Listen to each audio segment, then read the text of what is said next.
गुजरात का final opinion poll जो इस वक्त मैं आपको दिखा रही हूं। हमने उत्तर गुजरात का हाल आपको दिखा दिया है। अब सीधे बात कर लेते हैं दक्षिण गुजरात की, जहां चुनाव पहले ही चरण में होना है। और ऐसे में दक्षिण गुजरात 35 सीटें, इनका अनुमान ओपिनियन पोल के आंकड़े में क्या कहता है शोभना?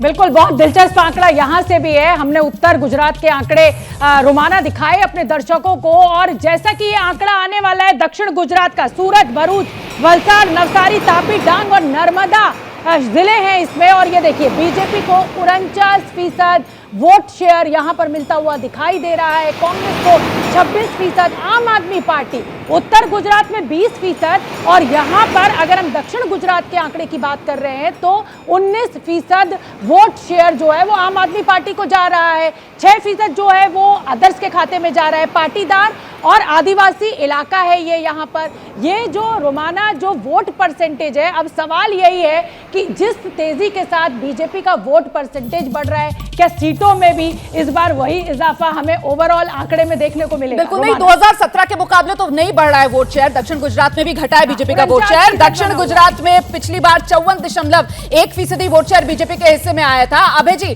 ये सीटें में अगर तब्दील किया जाए तो आपके हिसाब से कहां पहुंचेगा आंकड़ा? किसके खाते में कितनी सीट?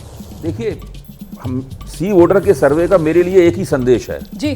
भाजपा सरकार के खिलाफ एंटी इनकम्बेंसी है, सरकार विरोधी भावनाएं हैं, ये बात सही है। सर सीट बतानी है अभी, शोभना इंतजार कर रही है। उससे पहले मैं आपसे आंकड़ा जानना चाहती हूं। सीट क्या, भाजपा इसमें एक तरफा, देखिए 49% वोटों के साथ भाजपा एक तरफा जीतेगी, इसमें कोई शक की बात नहीं है। क्योंकि कांग्रेस उसकी भी 29% वोट है, तो उसमें भाजपा एक तरफा चुनाव जीतेगी। अब सीटों की संख्या 2 सीटें ज्यादा कम हो, बहुत अंतर है। मतलब प्रदीप जी, यहाँ पर भी कांग्रेस का नुकसान और बीजेपी की जीत का अंतर ज्यादा नहीं। हमेशा देखिए, जब जो है एंटी इनकम्बेंसी वोट बढ़ते हैं तो रूलिंग पार्टी को हमेशा फायदा होता है, जो दिखाई दे रहा है। आम आदमी पार्टी जितना 5, 10, 15, 20, 25 जो भी % ले जाए वोट, वो दरअसल भाजपा विरोधी वोट है। ठीक है सर, तो इसलिए उसका फायदा बीजेपी को। बिल्कुल, तो सीटें आप लोग नहीं बता पा रहे हैं, लेकिन शोभना के पास नंबर आ चुका है, शोभना के पास लेकर चलेंगे। पिछली बार के अगर आंकड़े की बात की जाए तो शोभना बीजेपी 25, कांग्रेस 8। इस बार के आंकड़े की क्या है तस्वीर? सीटें दक्षिण गुजरात, जी बिल्कुल रोमाना, दक्षिण गुजरात जो है वो बीजेपी का गढ़ माना जाता है। 2017 में आपने जिक्र किया कि 25 सीटें मिली है, तो ये लीजिए आ चुका है सोमनाथ के मंदिर पर महाकाल की कृपा जो है वो इस बार बीजेपी पे बरसती दिखाई दे रही है इस इलाके से। और ये देखिए बीजेपी को 27 से 31, मामूली फायदा है। 25 2017 में सीटें मिली थी, इस बार 27 से 31 है। कांग्रेस को 2 से 6 सीटें मिल रही है। यहाँ पर कांग्रेस को अच्छा खासा नुकसान हुआ है, क्योंकि 2017 में यहाँ पर कांग्रेस को 8 सीटें मिली थी। आम आदमी पार्टी जो हर स्थिति में बोनस की स्थिति में पहुंच चुकी है, हर जगह से अगर 1-1, 2-2 सीटें भी निकाल रही है, तो मुझे लगता है कुल मिलाकर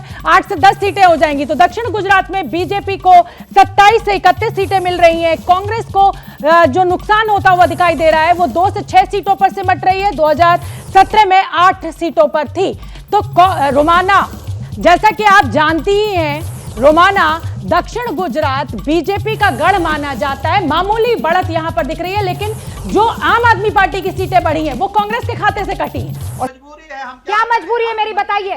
मैं अभी आपको बताती हूं कि मैंने ओए होए होए होए, नमकीन के चटकारे लेते हुए टकटकी मार के डिबेट शो को पॉज रिपीट कर करके देख रहे हैं जोगिंदर जी।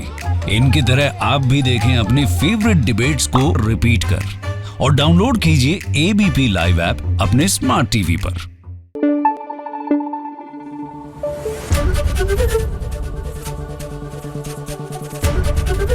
एबीपी न्यूज आपको रखे आगे।